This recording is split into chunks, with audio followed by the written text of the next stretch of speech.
안녕하세요. 책 잡히는 라디오 독감 쿠미 인사드립니다. 안녕하세요. 발가락입니다. 저희가 이제 스웨덴 독서법 초보 읽기로 어떤 책을 읽을지 오늘 읽지 않고 토크하는 시간이죠. 네. 어떤 책이죠, 발가락? 프랑스 지리학자님이 쓰셨어요. 발레리 줄레조. 줄레조? 줄레조? 이러면은 이분은 프랑스 지리학자신데도 한국에 왔다가 깜짝 놀라서 아파트가 왜 이렇게 많아? 지리학자니까 웬 아파트? 어. 이거 내가 연구해야지. 그래서 박사과정 때 한국 와가지고 쇼크 받아서 박사 논문을 몇 년 동안 쓰신 거예요.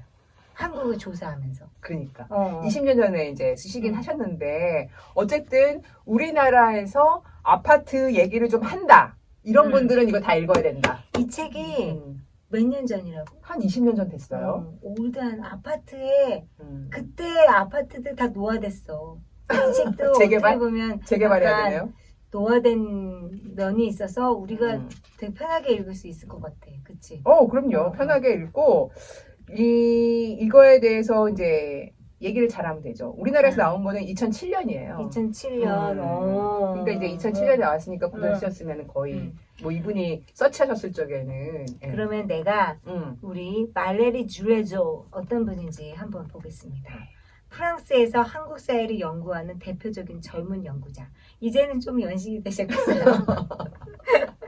프랑스 고등 사범학교에서 지리학을 전공하고 한국의 아파트 단지에 대한 연구로 파리 사대학에서 박사학위를 받았다.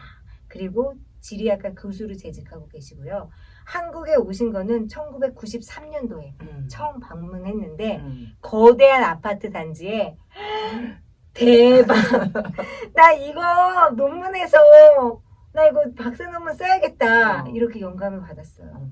그래서 그냥 땅이 좋고 인구가 많으니까 아파트를 지어서 우리가 사는 현상이지. 이렇게 우리 이렇게 질문하지 않고 받아들였는데 그녀는 이게 이상하다.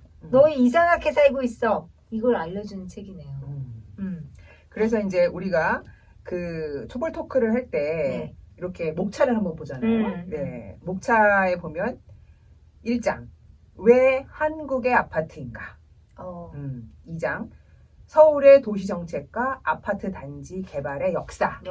여기 또 이제 마포구에 있는 와우 아파트 이런 거 나오겠죠. 왜냐면 재밌겠다. 왜냐면 우리가 다 아는 또 곳이 나오니까. 그다음에 아파트의 유형학. 괜찮네. 유형학. 그다음에 4장 아파트 단지는 어떻게 양산될 수 있었을까? 한국의 아파트와 중산층, 도시 중산층. 현대 건축 운동과 한국의 아파트 단지. 아파트는 정말 현대적이고 서구적인가? 단지 안에서의 사회적 관계. 결론, 대단지 아파트와 하루살이 도시. 그래서 제가 이제 이걸 이렇게 쭉 보면 여기 논문답게 표 이런 게 되게 많아요. 그러다가 이제 쭉 가다가 245쪽 가운데 보면은 프랑스와는 상반된 사례이지만 한국의 대단지 아파트 역시 통제 문제에 대한 깊은 성찰을 필요로 한다. 이런 게 나왔어요. 통제, 아파트가 통제의 수단이라는 거구나. 사회적으로. 지속적인 감시 체계 덕분에 매우 안정된 주거 공간으로 여겨지고 있기 때문이다. 아니, 위험하니까 그거를 감시로 보면 안 되고 아파트 안에 딱 들어가면 또 안전하잖아요. 그러니까 그 안전이 그냥 안전하고만 생각해야 하는가 이런 거죠. 안전하지만 자유를 너희들은 통제받고 있다. 그게 독재 시대 뭐 이런 거 다 사회적으로 봤을 때 우리는 그냥 감시받는 게 되게 안전하고 편하다고 느끼는 사람들일 수도 있어. 우리가. 그렇죠. 그 감시 체계와 단지 관리의 문제도 좀 지적을 하면서 근데 저는 안 읽어도 뭘 말하는지 알 것 같은 게 우리나라 사람들은 약간 좀 획일적인 거를 추구하는 뭔가 경향이 있어요. 그래서 안정감을 느끼죠. 안정감을 느껴. 그러니까 예를 들어서 제가 톡 있잖아요. 거기가 이제 뭔가 해킹도 많이 당하고 막 국가에서 그런 것들을 막 볼 수 있는 정보 체계라고 해가지고 제가 탈퇴한 적이 있었어요. 네, 2016년에. 맞아요. 그랬을 때 반응들이 아주 싫어. 너 그런 행동 나 싫어. 막 이렇게 말하는 사람이 많았어요. 네가 뭔데 그걸 탈퇴해? 이런 식으로. 저도 그런 경험 있어요. 어. 처음 거기에 이제 어. 들어갈 때 어. 저는 늦게 들어갔거든요. 어. 근데 늦게 들어가게 된 이유가 들어가지 않아도 뭐 전화하고 그때는 불편한 게 없는데 했더니 애들이 넌 사진 안 보내줄 거야. 그러니까 그래서 똑같은 거 안 하면 되게 질타를 하고 네가 뭔데 네가 사진을 왜 안 보내줘 나는? 그랬더니 거기밖에 올리지 않았으니까. 그러니까 문자로도 안 보내주고 그래서 이제 테이고 그램을 내가 하잖아요. 그때 너 뭐 구리는 거 있어? 너 그런 거 왜? 또 이러는 사람이 있어. 왜냐면 그게 이제 또 안전하다 보니까 또 자유롭게만 그런 사건들이 많았잖아요. 또 그런 거 특이한 거 하는 것도 싫어해. 그거네. 그런 건 우리 문제가 다 똑같이 아파트 살기 원하는 거야. 그렇죠. 그래서 우리가 사실은 유행 이런 것도 한국 사회는 조금 다른 게 있다.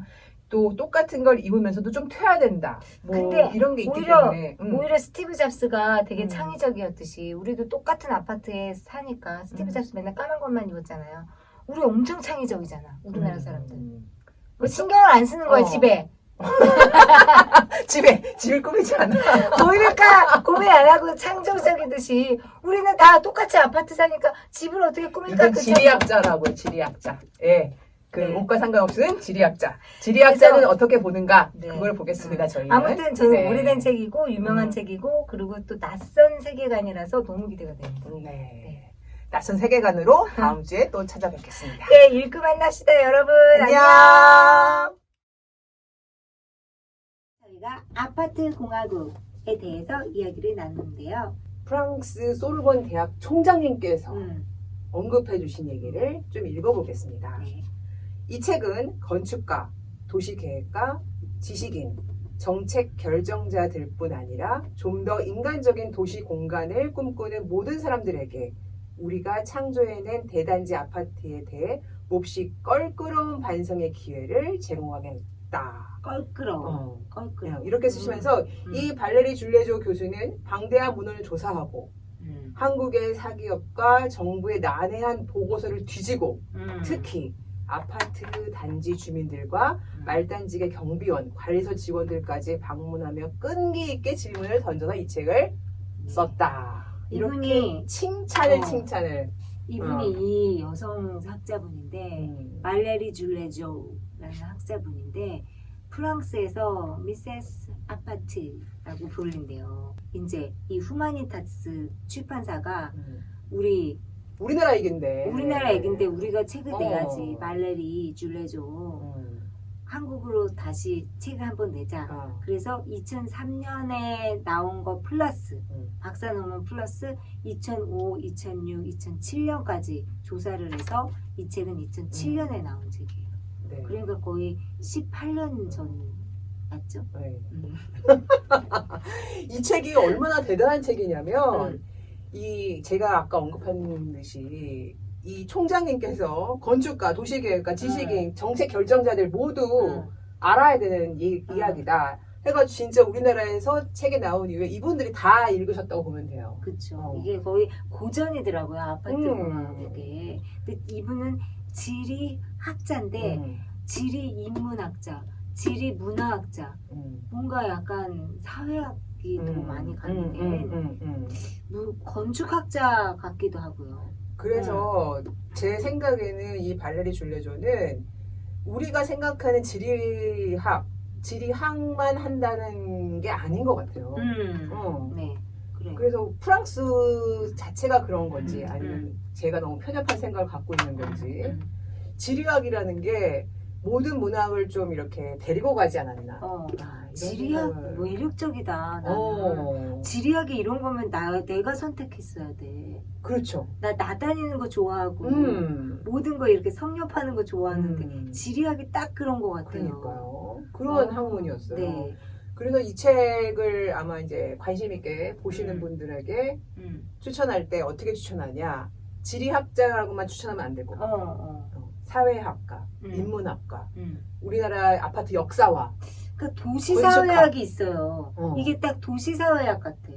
느낌이. 네, 그래야 됩니다. 그래서 우리 발레리 줄레조가 프랑스에서는 아파트를 시떼라고 부르면서 거기 살아 그러면 저런 어쩌다가 빨리 나와라 살짝 연기하시는 거예요 지금? 그런 류의 약간 좀 부정적인 어떤 여론이 많은데 한국에서 아파트 살면 아 그래 좋겠다.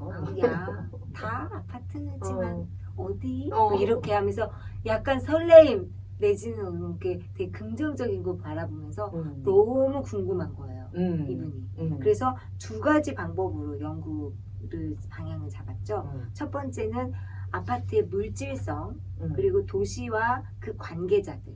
그래서 서울시, 대한주택공사, 토지개발공사, 뭐 학자들 이런 사람을 취재를 했고요. 두 번째는 도시의 어떤 형태, 문화적인 장소, 삶의 양식을 알아보기 위해서 거기 진짜 사는 주민들을 인터뷰를 해서 우리보다 더 잘 알아.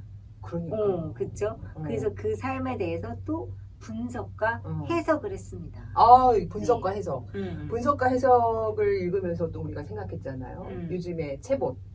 제보. 팩트를 전달하지만 자기 생각은 전달하지 않는. 이런 거에서 생각이 없습니다.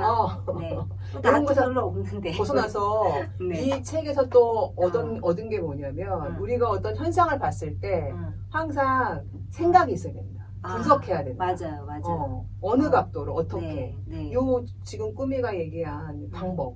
이거를 모든 거를 바라보는 어떤 두 가지 관점인 것 같아요. 그렇죠. 구조적인 거를 좀 조망하는 것과 그다음에 약간 행위자 시선으로 보는 것과 뭐 연역법, 균열법하고도 좀 비슷하고요. 그렇죠. 뭔가 이렇게 원인을 찾고 현상을 찾고 이런 거에 대해서 그것도 종합해서 해석을 하고 그런 책입니다. 네. 그런 거 알려줬어요? 네. 아파트가 왜 그렇게 많은지 그거를 역사를 좀 훑어줬잖아요. 이 책에서. 이 책에서 사실은 우리나라 사람들한테도 가르쳐줬지만 어쨌든 프랑스 사람들에게 야 너네가 알고 있는 아파트가 어느 날 갑자기 생긴 게 아니라 한국의 근현대사 요걸 봐야 돼. 그러니까 근대사를 우리가 이제 6.25 전쟁 전이라고 보면 현대사 쪽인데 60년대 70년대를 거치면서 박정희 대통령이 어떻게 이 나라에 공헌을 했느냐. 그렇죠. 경제개발 1주년, 2주년, 3주년, 4주년 무슨 개발하면서 아파트 정책이 다 이루어진 거죠. 그래서 네. 1950, 60년대에는 마포에 이제 처음 아파트가 일어났는데 그때는 되게 작은 평수에 연탄을 떼는 아파트였기 때문에 그렇게 막 아파트 샀어 그럼 왜 샀어 그걸 그거 뭐 별로 아니야? 뭐 이런 분위기. 이런 분위기였어요. 지금은 약간 저희 같은 세대 말고 좀 젊은 세대들은 그런 거는 상상도 못할 것 같아. 그래서 그런 역사적인 걸 여기 썼습니다. 그리고 1970년대 초반에 와우 아파트가 그 15개 동이 무르르 무너지면서 밑에 있는 이제 가정집을 덮쳤죠. 그래서 높은 건물에 대한 경계심이 일어났고 부실공사에 대한 공포심도 일어났어요. 이 와우 아파트가 1970년 4월 8일에 일어났더라고요. 그럼에도 불구하고 왜 아파트가 그렇게 70년대 그 강남 동부이촌동부터 그다음에 반포, 잠실, 압구정 왜 70, 80년대에 그렇게 일어난 거죠? 그래서 이제 70년대에 정부가 약간 국민들을 세뇌시키는 방향으로 선회를 합니다. 맞아. 좋은 거야. 여기 들어가 살아야 돼. 그러면서 고위직 공무원들이나 이런 사람들에게 싸게 적극적으로 막 주입식으로 약간 아파트 살아야 된다는 걸 막 해요. 그리고 좀 인식 변화가 일어났어요. 인식 변화가 일어나서 소형 아파트를 막 반포랑 잠실에 졌어요. 근데 이제 압구정동은 현대건설이 떡하니 나와서 80평대 그렇게 이제 좀 차별화시킨 거죠. 차별화시킨 거죠. 그러면서 여기 살면 부자야. 여기 살면 좋아. 이런 거를 더 이제 업그레이드. 이래다가 강남이 이제 이렇게 커지는 그래서 거예요. 그렇게 아파트를 부양 정책을 하는 게 또 주택 청약 제도도 있고 아파트 분양 제도도 있고 이러한 주택 문제를 뭐 경제개발 5개년 계획으로 묶어가지고 굉장히 진작을 했는데 왜 이렇게 빨리 짓게 됐는가? 거기서 서울시장, 그 당시 서울시장 김현옥이라는 분의 얘기가 나옵니다. 근데 저는 몰랐거든요. 김영옥이라는 이름을 처음 들었는데 진짜 과격한 정책자예요. 이분 좀 얘기 좀 해주세요. 네. 이분이 말하는 걸로 이걸 다 끝내버립니다. 이분은 어떤 슬로건이냐면 주택건설 200만 호라는 구호는 1970년대 그 전성기를 구가했다. 가장 충격적인 구호는 주택건설 181점. 잠실의 초창기 4개 아파트 단지가 이 기록적인 기간 안에 건설됐어요. 심지어. 아니 그 빨리 작전을 세울 수 있는데. 아니 그 작전이란 말도 군대 용어고 게다가 시멘트가 말랐을까? 마르지도 않고 그 위에 그냥 막 한 거 아니야? 근데 이거를 실행했다는 게 더 중요한 거예요. 네네. 작전을 세웠는데 진짜 밤에도 막 불 켜고 공사했나 봐. 네. 그래서 그분의 모토가 뭐죠? 김영옥의 모토. 이분 과격한 정책 추진 때문에 문화재 파괴를 우려하는 견해도 있고 막 했는데 이 사람이 이렇게 얘기했어요. 나는 지금 100m를 달리고 있다. 오직 속도만이 나의 무기다. 격려도 비판도 생각할 시간이 없다. 꼴찌로 도착한다면 무슨 소용이 있겠는가. 그러니까 와. 이런 철학을 가진 사람이 서울 시장을 했으니 어떡해. 그쵸? 그러고 난 다음에 이렇게 빨리빨리 생산이 되다 보니까 아파트가 이제 재산을 불리는 어떤 척도가 되고 수단이 되는 거죠. 네. 그러면서 이게 아파트가 그 프랑스와 비교를 네네. 좀 해볼까요? 해보면 우리는 약간 사고 파는 이런 수단이에요. 음. 그러니까 내가 뭐 지금 생각하면 명품 한정판 하나 샀어. 그럼 시간을 두고 어느 시간 지나. 그럼 그 생산이 단절돼. 그럼 내가 또 비싼 값에 팔아. 이런 것들은 비슷해요. 그 프랑스는 아까도 얘기했지만 시떼 그랑땡샤볼 이게 어떻게 읽는 거예요? 그랑땡샤볼 맞나요? 이렇게 폄하한대요. 이게 우리나라 말로는 단지라고 쓰이는데 그렇게 번역하는데 알고 보면 정반대의 말이라는 거예요. 알고 보면. 그러니까 우리는 아파트 단지 하면 막 나무가 있고 안전하고 거기 막 무슨 시설이 있고 막 이런데 여기는 뭐가 있죠?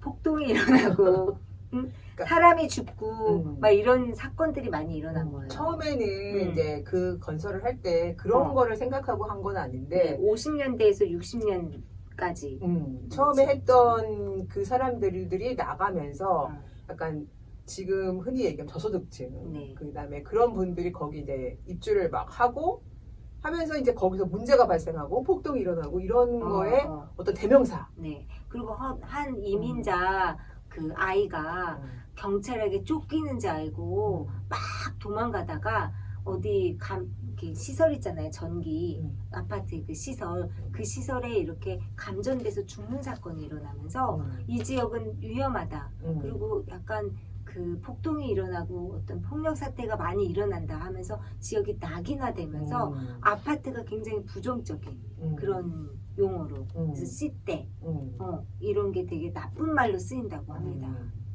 그러니까 이 공동주택이 되려면 어쨌든 시설을 관리하고 유지하고 보수하고 이런 거를 해야 돼요. 이런 걸 하는 과정에서 이게 잘 안 됐다 프랑스는. 근데 하지만 한국은 어쨌든 그걸 담당하는 사람이 끊임없이 진화하는 거라고 보는 거죠. 그렇죠. 그리고 우리나라는 뭐 지금 아파트에 사는 단지 문화에 대해서 이분이 또 조사했는데 그 당시에는 굉장히 좀 공동체가 좀 잘 단합이 됐던 것 같아요. 초창기. 그래서 뭐 주민 회의도 있고 뭐 이런 것들이 있잖아요.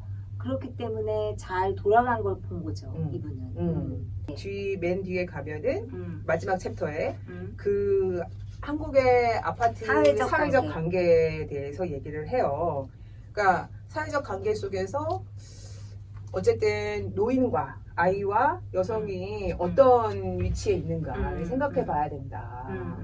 그리고 이분이 또 아파트 경비원들 저임금의 하인이라고 얘기하는데 왜 뉴스 보면은 아파트 경비원의 자살 사건이라든지 아니면 주민들이 아파트 경비원이 너무 하대해서 벌어진 사건들이 일어나는데 이미 그걸 예견한 거예요. 그리고 되게 아파트 경비원이 주민을 감시하는 역할이면서도 어떻게 보면은 명령에 복종하는 이상한 역할을 하고 있다. 그러니까 아파트 주민은 감시당하는 것을 기꺼이 찬성한 사람들로 보인다. 저는 그렇게 생각해요. 그렇게 저도 느낀 적이 있는데 그걸 딱 짚으셨더라고요. 네. 그러면서 이런 점에서 푸코의 감시와 처벌을 관통하고 있는 테마를 떠올리게 한다. 그에 따르면 규율적인 방식에 따른 발전은 인구의 대폭적인 증가와 이윤추구적 생산체계의 확대라고 하는 역사적 과정과 깊은 관련이 있다.